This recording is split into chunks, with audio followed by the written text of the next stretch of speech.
2006 was the second year of the World's Touring Car Championship. Over 3 continents, 10 countries and 20 races, 4 manufacturers and 49 drivers chased 3 titles. And this is their story.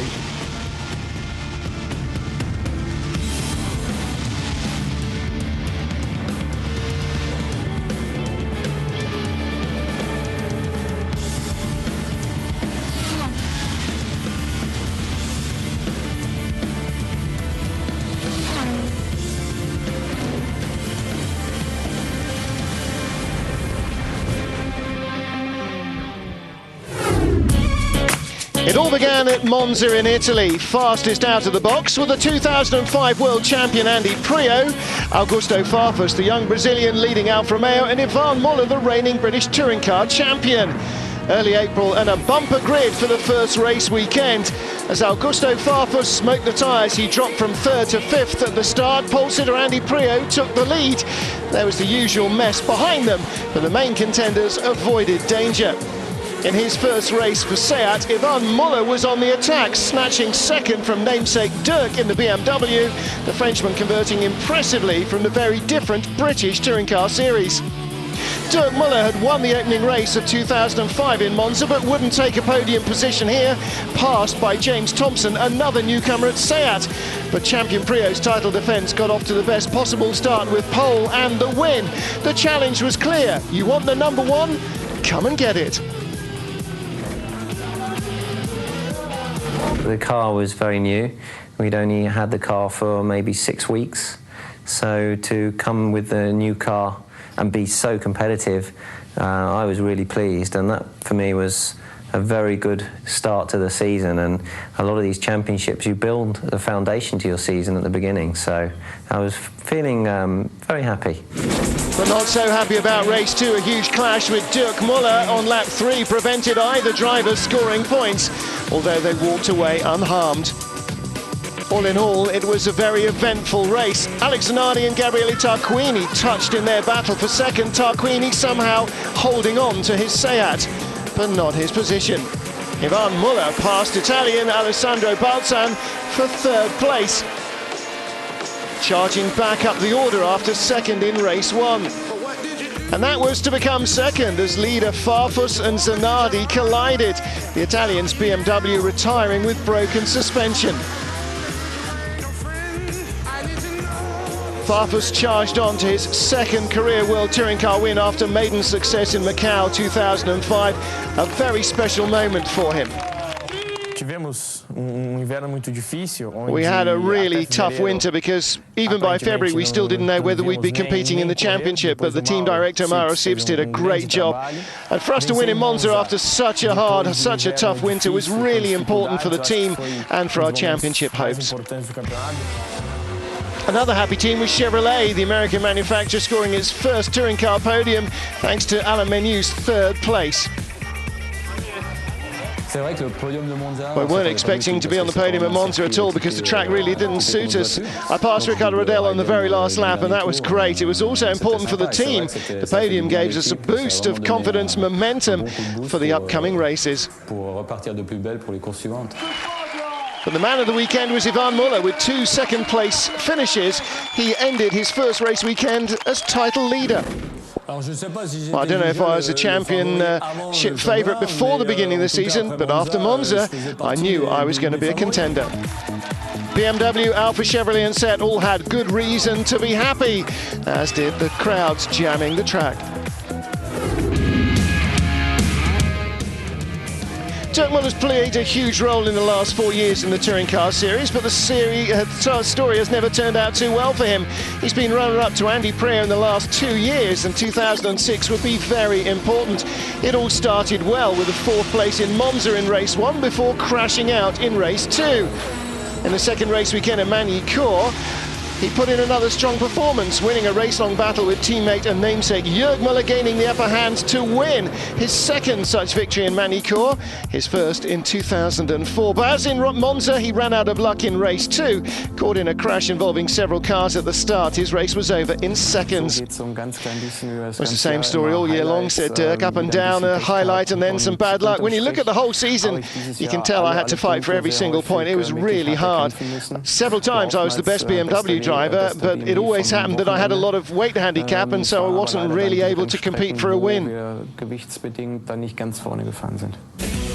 In his home track at Oschersleben, Dirk Müller carried only 20 kilos of success-related weight ballast, and he enjoyed his best race weekend of the season. Second in race 1, third in race 2. But as he said, after an up, there was always a down. So came Brazil. With 70 kilos of ballast, he would not score a single point. The weight handicap rules make it very difficult for a driver to have 2 good race weekends in a row. In Puebla, Dirk Müller scored in both races, but was then heavily laden, had a more difficult weekend in Brno, only earning 4 points. As he then dropped weight, the next meeting, Istanbul, went better for him. On 5 different occasions, he was the top-scoring BMW driver, but he also racked up 8 0-point races and never scored more than 3 times in a row. Well, it's been a good year overall. I'm very proud of the fact that I had to fight a lot. I had to give everything I had to perform well, and had a number of highlights. But when you look at what I achieved this season, I don't think I can be disappointed. Compared to what I did in 2005, maybe, but this year it's been much more difficult, much more intense, much more fighting. Valencia, the penultimate race, demonstrating how hard the fight is, even for a few points. Dirk claiming 2 in Spain, and that gave him the opportunity to take the title fight again to the last race in Macau.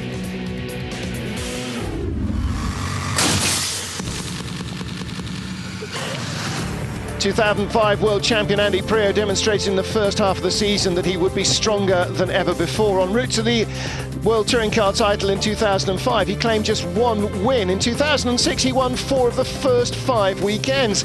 After opening his account at race 1 in Monza, he'd start race 2 at the next venue in Magny-Cours on pole, courtesy of the WTC's reverse grid system, claiming 8th in race 1.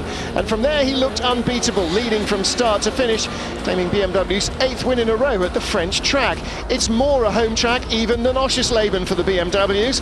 Oschersleben was the 4th meeting of the season. Priaulx took off from pole and was never challenged, claiming his 3rd win of the year, but it wasn't all roses. He only scored 5 other points. Well, the car was very competitive for a start, so winning races was more realistic. I had a very consistent season this year, and in a lot of ways it's been more rewarding personally to have such a strong year. But from a points point of view, from the position of the championship, I wasn't breaking away because, you know, other guys were having better weekends than me because they were lighter and faster. So although I was winning races, it didn't make a big difference to my points system. So to the first of the flyaway races, Curitiba in Brazil. As in Magny-Cours, the Guernseyman took 8th in race 1 and started from pole in the 2nd. He controlled the race despite a safety car period and the huge crash of Alain Meneu's Chevrolet, which forced the race directors to bring the race to a halt with the red flag. So Priaulx won his 4th race in 5 meetings. Andy and the Racing Bart Mampai crew had certainly come up with a winning strategy. The fact that I was not winning the first race but winning the second was because the car was quick enough to be 8th, and it was lucky that I finished 8th. And there wasn't a real plan. I wasn't saying to my team I'm going to finish 8th, because if I could finish 6th or 5th I would, and it was just the way it turned out. Priaulx's fighting start to the system showed how determined he was to keep that number 1 on his car. The 2006 WTCC season was a very special one for a number of drivers. 4 of them claimed their first win in the series: Yvan Muller, Alain Meneu, Salvatore Tavano and Rob Huff.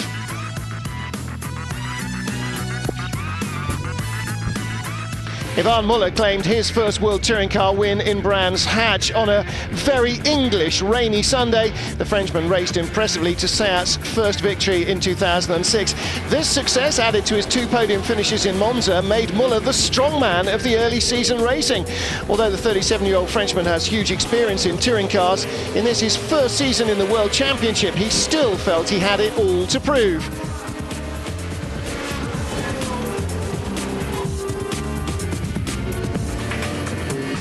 When you enter a new championship and you can win a race in your first season, it's really a great thing, because especially in a World Championship, it's very good mentally. It's always frustrating to wait for a first win, so after Brands Hatch I didn't have that worry anymore. It was really good, kind of a relief, you might say. Muller was not able to win another race in his Oreca Run Seat, but he remained in the fight for the championship until the finale in Macau. Brands Hatch was the place to be to celebrate debut World Touring Car victories, as 43-year-old Alain Menu proved, winning race 2 in his Chevrolet. Like Muller, a veteran of the British Touring Car Championship, he started from second on the grid, taking the lead after Andy Priaulx skated off after a safety car period. It was a major moment, Chevrolet's first World Touring Car victory. Brands Hatch was really special. Going there, I was hoping for a good result, expecting it, because the track suits our car, and I know the place really well after my years racing and living in Great Britain. So when I was in the lead, I was very relaxed. I told myself, it's no problem, you know Brands well, you've led here lots, you've won here lots, and that's why I wasn't feeling too much pressure. Twice a British Touring Car champion, his experience helped him cruise to victory. But after the flag, there was no understating the emotion for the Swiss man. Huge thing for me was that I hadn't won a race in touring cars for over 5 years, so this win meant a lot. As soon as I passed the checkered flag, I broke down in tears. I realised how much the pressure can build up year on year, and all of a sudden, it disappeared. After his win, Menu scored just 3 more points all season. Bad luck, seemingly his constant companion. He finished 15th in the championship, but he'll stay forever in the record books as Chevrolet's first World Touring Car winner. 26-year-old Italian Salvatore Tovano hadn't scored a single point before he arrived in Puebla in Mexico for the 6th race weekend. What a weekend, though.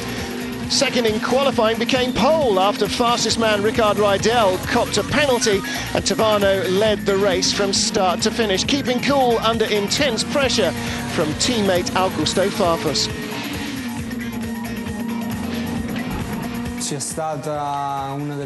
Without doubt, one of the best Sundays of my life. Huge satisfaction in my first year in the championship to be able to show that I can be part of the winning drivers group.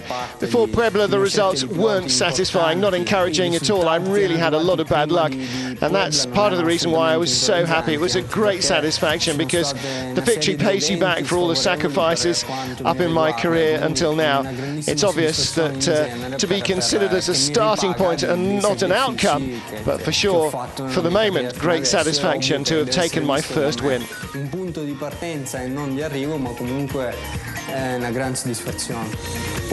After his victory, though, Tovano would score just 5 more points in the rest of the season in Valencia.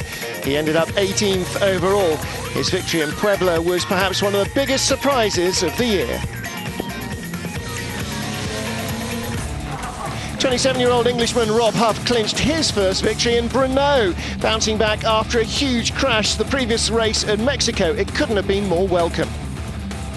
What a dream weekend, you know, certainly, definitely the best weekend of my career so far, for sure. 4th fastest in qualifying, he was hit with 2 10-place grid penalties, putting him 24th on the starting lineup. Somehow he managed to claim 8th in race 1, and starting on pole for race 2 would be his reward. But he had to use all his skill and racecraft to stay ahead of Andy Priaulx and win the 2nd race in the Czech Republic. Saturday night, I was talking to my girlfriend, and we were like, she goes, so how do you think you'll do tomorrow? And I'm like, well, from 24th position on the grid, for sure, there's nothing you can do. You know, it's going to be very difficult, but I would just go out and do my best and try. And you know, it was a typical motorsport weekend where the emotions from qualifying 4th were fantastically high, and then being penalised back to 24th, you're now back in a low, and then to come back to win was just a typical motorsport weekend, just highs and lows all the way through. After 2 wins in the British Touring Car Championship in 2004, he'd waited 18 months to win again. The BTCC for me was sweeter than the BTCC because we'd worked, obviously, so hard for the last year and a half. Rob Huff, the 4th new winner.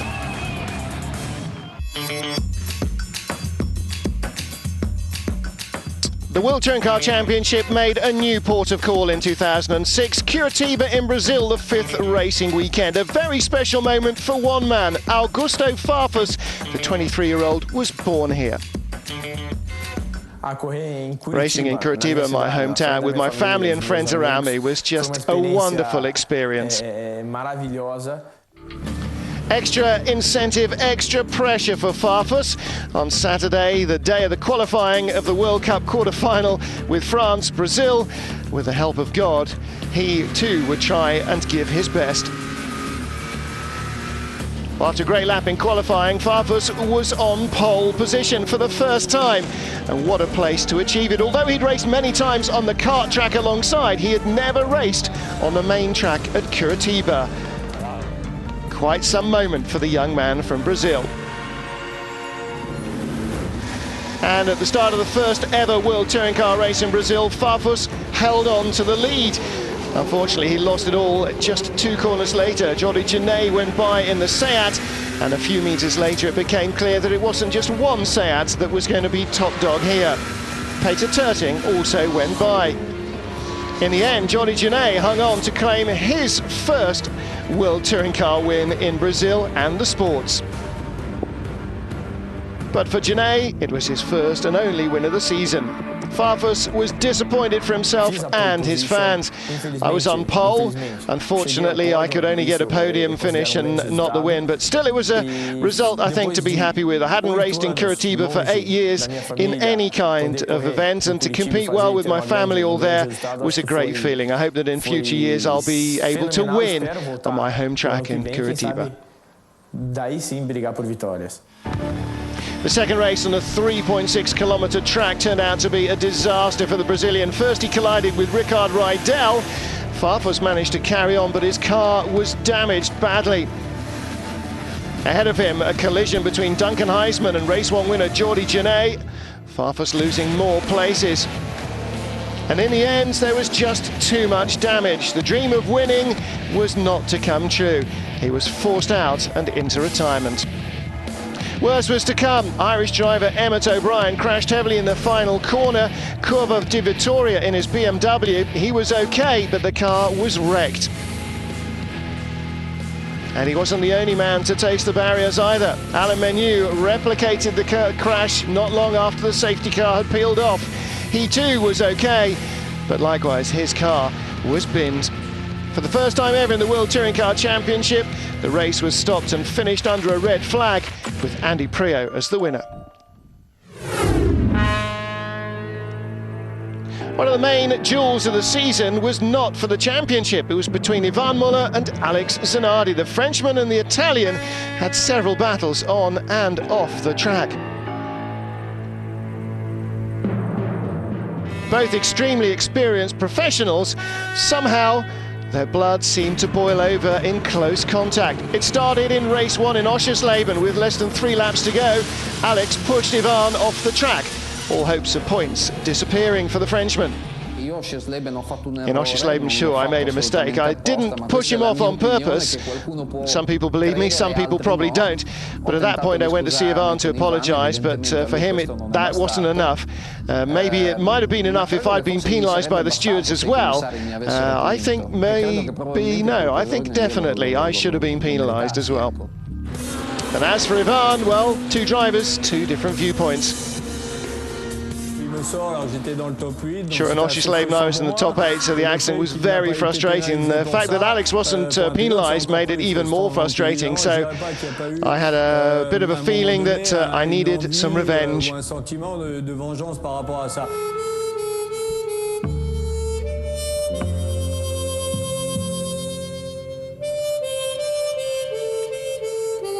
Well, the problem is that I wasn't penalised for the accident, so suddenly it became a vendetta, and he tried to get his revenge on the track, a revenge he felt he deserved, and it caused a series of controversial accidents that just carried on.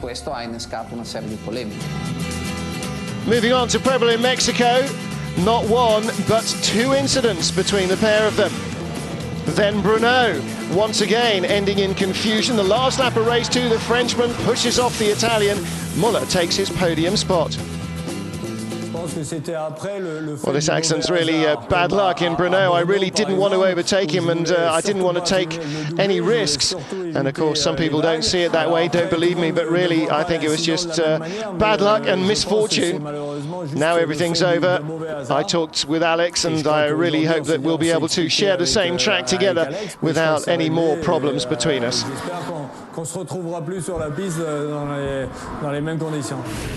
Well, it was an angry and costly duel. 4 crashes in 7 races from June the 4th to September the 3rd.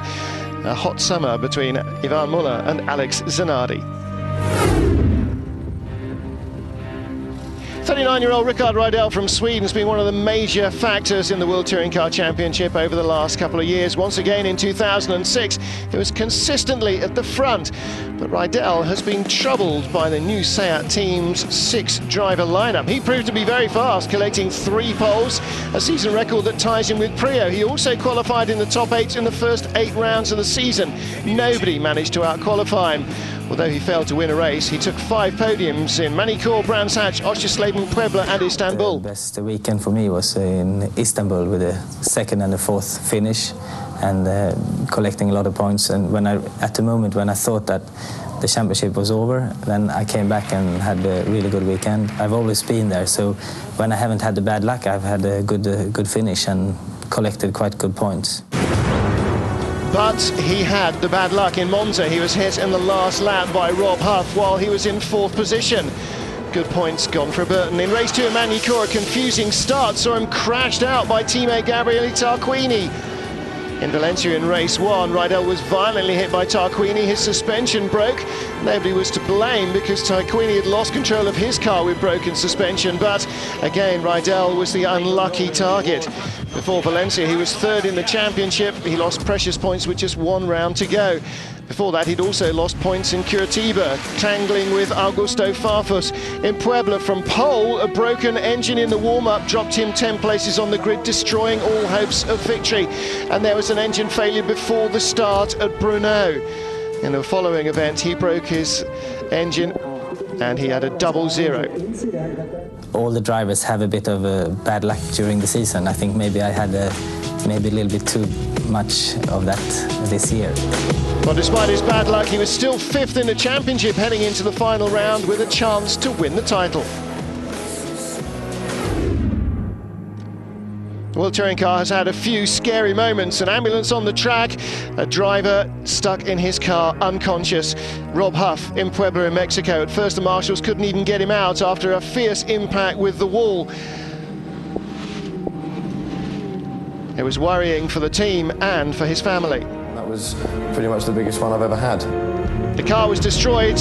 Huff was helicoptered to hospital, but finally he was not harmed. I was unconscious. I had no idea what was going on as far as because I never went to Mexico. I went, but from landing on the plane to arriving back home, for me is very much a blank. I was knocked out in the accident, I think before I even hit the wall. I just don't remember anything. I remember being hit, I remember spinning, I remember seeing the wall coming towards me, or me going towards the wall and thinking it's gonna hurt for sure. But I don't remember anything. I vaguely remember being in the helicopter. His father had made the long trip to Mexico to watch his son race. He was on the telephone relaying news back home as Rob was airlifted away. You know, friends and family are like, you know, does it not concern you that you had such a big accident and how dangerous it is? And to be honest with you, no, it's not. You can't think about these things. You just got to move on, and it was a freak accident. And I mean, it was just try to put it at the back of the mind and not to think about it too much. Well, he succeeded, putting it to the back of his mind so well that despite 2 grid penalties, he went out and won next time out at Brunot. Augusto Farfus was the man in Puebla. For the Mexican events, the Brazilian driver produced a stunning 18 points from a maximum possible of 20. Taking second in race 1, he also moved from 7th on the grid in race 2 to claim his second victory. An incredible flyaway performance on a track that more resembled a rally stage. Mexico was without doubt our best race weekend of the year. I was second in race 1 and won race 2. The track conditions were appalling, but we demonstrated the Alfa Romeo was superior to the others. We adapted very well to the track. The team did such a great job. The results in Puebla kept us alive in the championship. I say this successful weekend and talk about it in a serene way because it wasn't a fluke. It was just sheer hard work that got the results. So Augusto Farfus, the World Touring Car King in Mexico, a title contender with his second win of the season under his belt and vital points racked up on the flyaway races. But he had a shocking time thereafter. No points in Brno or in Istanbul. In Valencia, back in front with pole position, the penultimate round of the series. Jordi Genet, the Spaniard, quicker at the start in his Seat and taking the lead. But soon Farfus gets a helping hand. Genet had started too early and the race directors had spotted it. He lost his hopes of winning at home, like he did in 2005, with a drive-through. So victory went to Augusto Farfus, his third of the season, giving him the title lead before Macau. I wasn't expecting at all to win in Valencia. We went there with the goal to try and keep the championship alive, to gain some points, to leave with a win in the 5th place and the championship lead. Nobody in the team could have predicted that.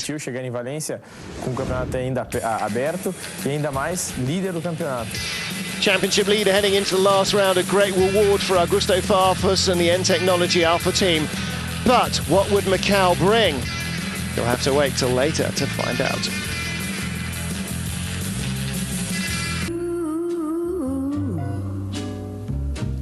Made me leave my happy home. You took my love and now you're gone. Cho loco.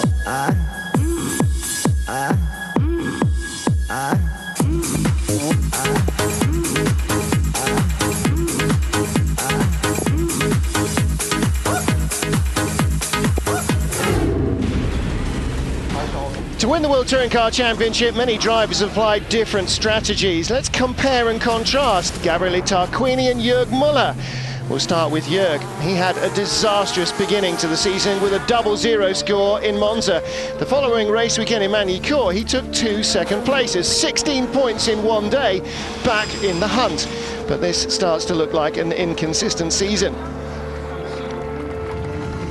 After the success in France, Britain was a disaster. Brands Hatch again a 0-0 for Jörg.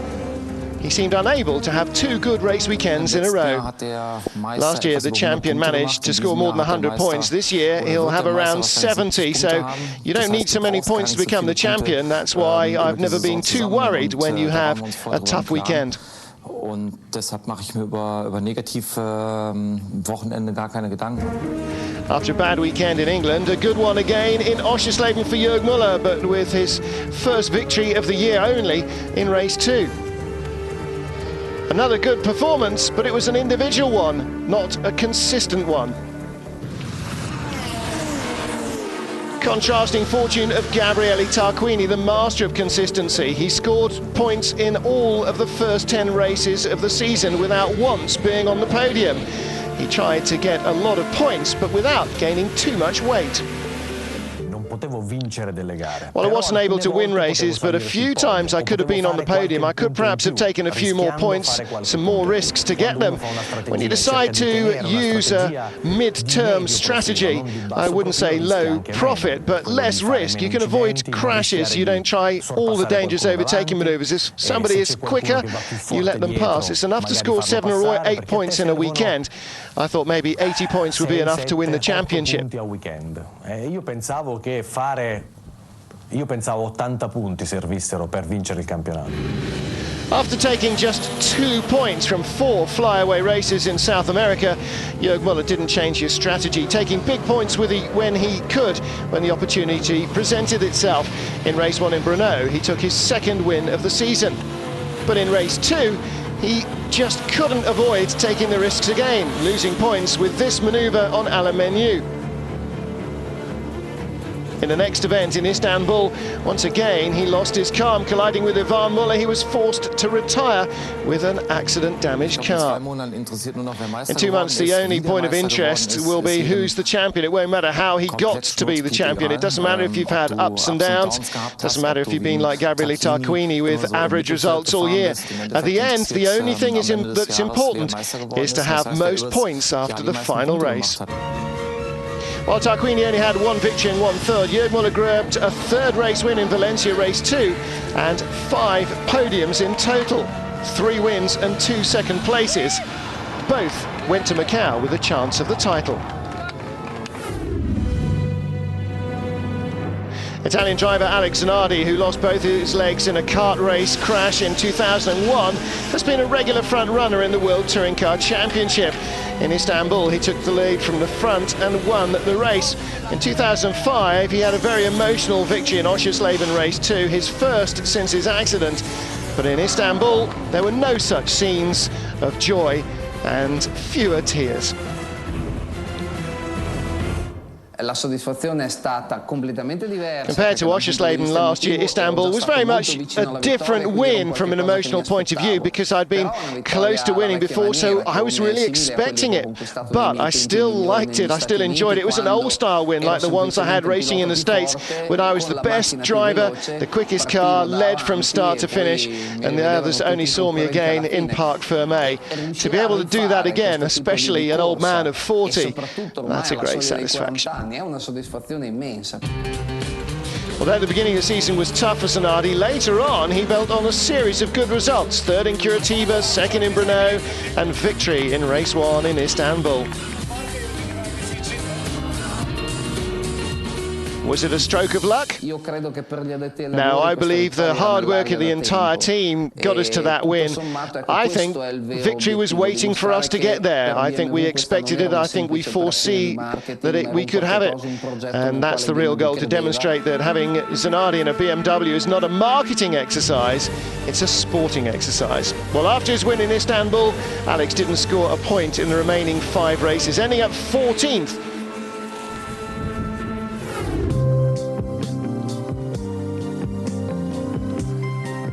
Istanbul on Sunday looked like the place that Noah should be building his ark rather than somewhere to run a touring car race. A huge storm swept through Istanbul Park just before the start of the 2nd race. With the drivers ready on the starting grid, there was no option but to cancel it. Rivers flooded across the track and swept mud down from the hillsides. Nothing for it but to wait. Eduardo Freitas, the race director, was under pressure. With this condition of weather and this amount of water on the track, it would be absolutely crazy to put the cars out. It is in fact very bad conditions. New start time will be announced when possible. In turn 9 alone, there was over a metre depth of water. Racing was certainly out of the question, and the staff needed to make a decision. Everything had to be finished by sunset. After 2 hours delay in which the rain had stopped and clean-up operations had continued, the marshals made the race. Estimated 10-minute board. Thank you very much. Very well done. It was a Herculean job, but somehow, incredibly, the track was cleared. Gabriele Tarquini made the most of his opportunity. 6th on the grid after 3rd in race 1. He was only 8th into the first corner and down to 12th after this little slide. But he battled hard, finding his way back up through the pack. Here, passing Alex Zanardi for 5th. A lap later, Tarquini passed Duncan Heisman's BMW for 4th position. Things were going well for the Italian, and it seems he had the answer to everyone, passing Dirk Muller for 3rd. Making it look like child's play. Surfing past Nicola Larini, he was 2nd. No question, Istanbul was my last chance to get back in the championship hunt. I had no choice at all. Maximum attack. I had to take loads of points or crash. I took lots of risks. There was water everywhere. It was really tough to drive, but for me, race 2 was just a masterpiece. I couldn't believe that I wasn't off the track several times. I was 2 seconds a lap quicker than anyone else. I could get past anyone. My best race of the year. On the very last lap, Tarquini second behind teammate Peter Terting. The German driver, out of any championship reckoning, slowed down to allow the Italian to go by. And Tarquini claimed his first win for Seat, a vital one, keeping his championship hopes alive. Obviously, Peter wasn't an opponent as the others were, but I was driving a second a lap quicker than him as well. He'd been leading from the start, and I was 12th. I closed a huge gap. I think I deserved to win.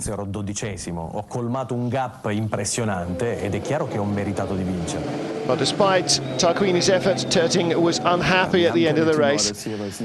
But nobody gave me any team orders, he said, because you can't do that in this sport. I took the decision myself. It's a mark of respect. It's a team spirit. You have to help your teammate when he's battling for the championship. I'm sure if it was the other way around, Gabrielli would have let me win. And hopefully in the future that'll be the case. Well, it was an incredible performance that brought Tarquini from the low back to the heights. Second, just 1 point behind Prio with 2 rounds left to go. Bringing a touch of the pop star to the paddock is Britain's James Thompson. After his podium in Monza, 7 points in Manicure, he came to Brands Hatch for his home race with high expectations. But after an electrical failure in qualifying, he was only third in race 1. He was third again in race 2 because of a power steering failure. It just wasn't a good weekend at all. To win this championship, you need to have one strong race meeting where you have a win or a second place, and all of a sudden then it all falls into place. Unfortunately, we were the quickest car, but only had 2 third places. So I knew then that that was our best chance of a result, and I felt it had slipped away, so I was a little disappointed. Despite carrying a lot of weight, he still scored points in 11 of the first 12 races of the season. A strong, consistent performance, giving him the series lead after the Mexican round in Puebla. Time for a smile. Back in Europe, though, it all came undone. In Brno, in the warm-up, his Seat caught fire. The races were tough as well. Thompson wasn't quick. He was 14th in race 1 and retired from race 2 with an engine problem.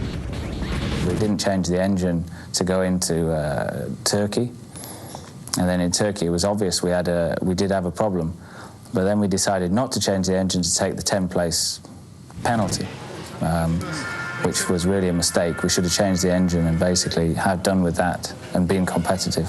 To have 2 race meetings uncompetitive with a technical problem has destroyed the championship for me. And bad luck came back to haunt him in Valencia as well. The races were very exciting, but not in a good way. Thompson had a 10-place penalty for an engine change, and for the 3rd race weekend didn't score. It's important to score points. If you can't win, you must always score points. 6 zeros in a row is a disaster. So that's hard to take. Despite the tough times, he'd still be a contender in Macau. Gabriele Tarquini, Andy Prio. Both have won many touring car championships, both have played a big role in 2006, and both had lows to go with the highs. After winning in Italy and France, Prio was on his way to another victory in Brands Hatch, leading race 2, but after the safety car was released, he went off on cold tyres. Points lost, a home track disaster. Brands was a very tough pill to swallow from my home race, and to not win and especially to make a mistake was really disappointing. One of those things, you have to take it on the chin. But I learned a lot from it, and that's a positive. Tarquini also had tough times in Brno. He was knocked out by Andy Prio in the first lap of race 1, and for the first time didn't score any points in a race weekend. Well, there I was furious with Andy because we were battling for third. It was the beginning of the race and he made a mistake. And you know, normally he doesn't drive like that. I wasn't expecting Andy to try and overtake in a corner where it's impossible to pass, knowing 100% that I'd end up in the gravel trap. And that's why I thought in Brno the championship was over for me.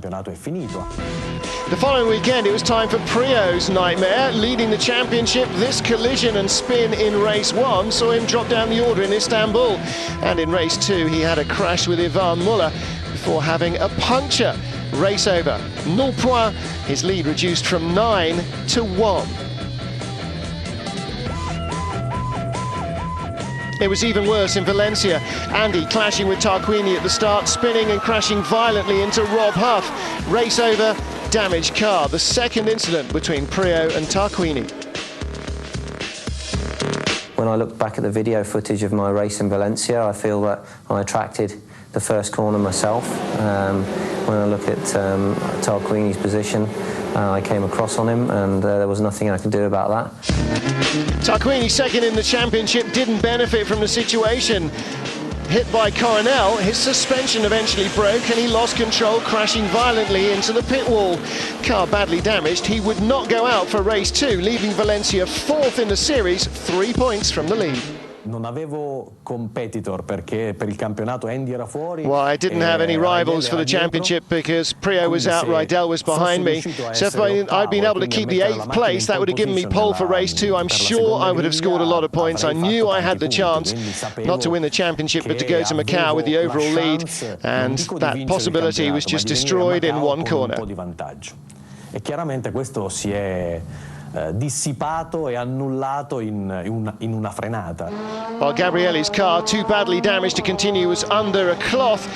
It was crazy work at BMW Team UK's garage. The RBM mechanics working hard on Prio's car to repair it, changing almost the entire underneath and rear end, but they managed it. In race 2, he started 24th and last on the grid and somehow fought his way up to 8th place and won championship point. I think you win championships by being good on your bad days, and that was a bad day and we still scored a point, and we came from the very back of the grid, and I never give up, and nor did my team. I drove my very best and it was enough to score a point from the very back of the grid, so it was a very rewarding weekend there. So for Prio and Tarquini, highs and lows, but in the end both went to Macau with a chance of winning the title. After 9 race weekends, we would have to head to Macau in China for the decision as to who would be the 2006 World Champion. For the first time in motorsport history, no less than 9 drivers were in with a shout. In order of standings, leader Augusto Farfus, then Andy Prio, Jürg Müller, Gabriele Tarquini, Rickard Rydell, Dirk Müller, James Thompson, Ivan Müller and Peter Terting, all covered by just 12 points. But Macau's a dangerous place to play out a championship, a street circuit, hard, fast trickery. It's a lottery. Dirk Müller had a big fright in free practice, crashing and ripping the front suspension off his Schnitzer BMW. The mechanics repaired the car in time. His championship quest was not yet over. In the second free practice, Gabriele Tarquini tasted the barriers. The best placed Seat driver in the championship in 4th place didn't look so well off after that. But as with Dirk Müller's mechanics, the Seat boys did a sterling job to put his car back in shape for qualifying. 5 of the 6 Seat drivers could still win the title. Rickard Rydell was 5th in the standings. James Thompson, 7th, had a little chance. He still had to win both races in Macau. But unfortunately, the Brit crashed on his first quick lap in qualifying. No time for him. He'd start 23rd on the grid. A disaster.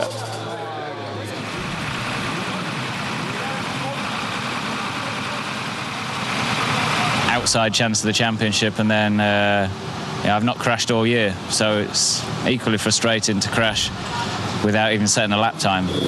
Rickard Rydell was not fortunate either on his first lap. He touched a wall as well. Both left wheels and the steering were damaged. He managed to make it back to the pits, but the time needed to repair it was too long, and it started to rain. I really lost my chances for the World Championship, and from 22nd on the grid. I'm very, very disappointed, of course. The car was really, really quick all weekend, and I thought in qualifying I had a really good chance to put it on the front row. I'm very disappointed, of course, and it's a shame. I made a mistake, but then when we fixed the car, it started to rain, so really bad luck. For Andy Priaulx, it was a very different story. The 2005 world champion set a time very early in the session, before the red flags and before the rain. As a result, he took pole position, as he did in Macau last year, going on to win the championship. Only 1 point behind Augusto Farfus, he knew he was in a strong position. It's a big part of the job is done, but there's still, you know, 2 very important races to go. But I've made it a lot easier for myself, and you know, we've got to finish both races on Sunday now. So what about his rivals? Championship leader Augusto Farfus was in 7th position. Dirk Müller was in 2nd, Ivan Müller in 3rd, and Jörg Müller 5th, all still battling for the championship. Gabriele Tarquini, the best Seat in the rankings, was 9th. But he believed if he could survive race 1, he could still fare well. Anything can happen here. I crashed in free practice, some others have crashed this afternoon, others will crash in the race, so sure, I can still be world champion. So the big finale, Sunday, November the 19th. 2 races to decide the world champion for 2006. With Andy Priaulx on pole position, he has a best opportunity, but 9 drivers still have a chance. And the champion doesn't start best. That goes to Dirk Müller from 2nd on the grid, coming alongside his English rival as they head up to the first corner. But he knows there's a huge chance of a risk if he tries to put the move in, and Priaulx takes the lead. Dirk Müller gets passed by Duncan Heisman, Ivan Müller and Augusto Farfus. It's a disaster for Dirk. Going into Lisboa, he's down to 5th. Behind him, Giovanardi spins him out. Dirk Müller blocks the track, but among those trapped are Tarquini and Terting. The track is free, continue to race, continue to race. Andy Priaulx in the lead, ahead of teammate for the weekend, Duncan Heisman in the BMW squad, protecting Priaulx from Ivan Müller's Seat. Farfus is up to 4th from 7th on the grid, under pressure from Fabrizio Giovanardi in a one-off drive in a Eurosport Honda. Giovanardi here as a guest, playing an important role in the title fight as he passes Farfus and takes away vital points. Each point may be critical. It's a hard battle between Farfus and Jörg Müller for 5th place. Before this race, there was only 1 point between them. Farfus will hang on to the end, as James Thompson and Nicola Lorini clash, puts the Englishman out of the championship for sure. No trouble though for Guernseyman Priaulx. He takes his first ever win in Macau, more importantly his 5th of the season, and vital 10 points. That gives him the championship lead with 1 race remaining, and just 3 drivers can now win it: Priaulx, Farfus and Jörg Müller. Dirk Müller is out, 14th in race 1. He knows the championship is over. Well, I had a really good start, better than Andy, and I could perhaps have taken the lead into the first corner, but if I'd had a crash with Andy while passing, then that would have been a disaster for the BMW teams. So I lifted a bit, I lost some ground, and then I got spun out in Lisboa, and right there the championship ended for me. Disaster 2 for Tarquini, 11th. His championship challenge has faded. And Ricard Rydell also out of the hunt. 3rd in race 1 wasn't good enough for Ivan Müller. The Orica driver was also out of the championship running. Seat lost both drivers and manufacturers' crowns. It's true, Seat and I could have been winning the championship, but still I think we should be happy with 2nd in the manufacturers' championship behind BMW with their technical advantages.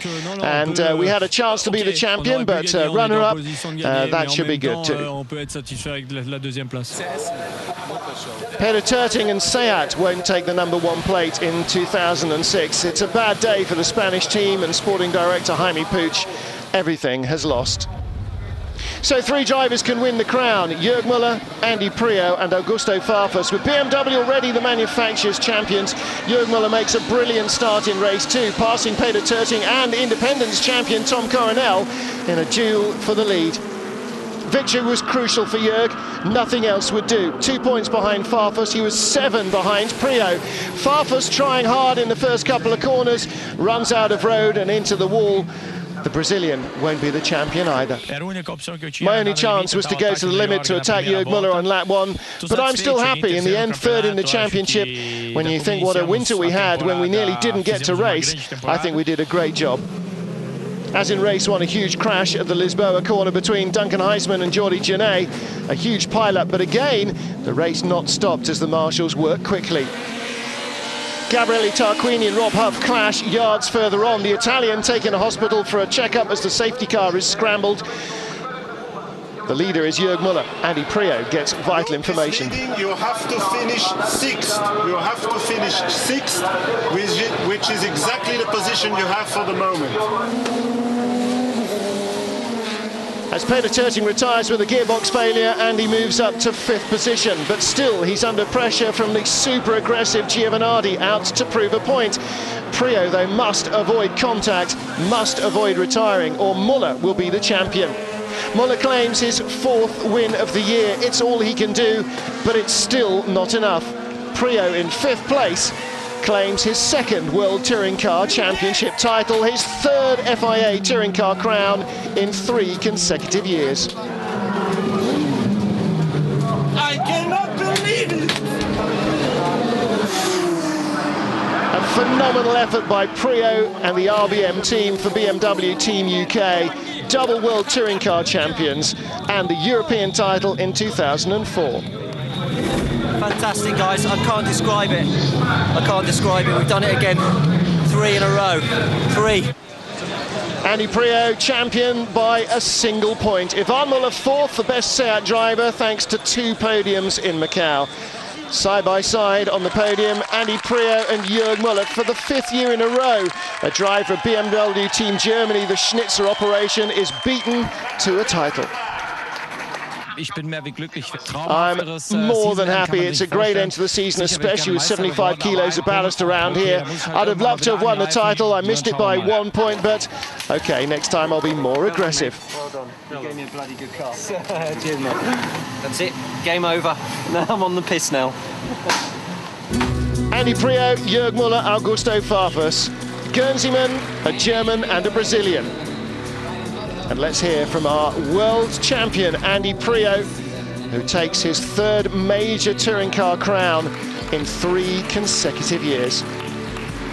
It seems to be getting tougher and tougher, and then you feel more and more proud when you achieve it. And every year I need to go to another level. And, you know, in motor racing, if you stand still, it's like going backwards. So I need to keep improving, and I just love the personal challenge of taking your mind and your body to another level. And today was probably my best ever races I've driven, and that means a lot to me.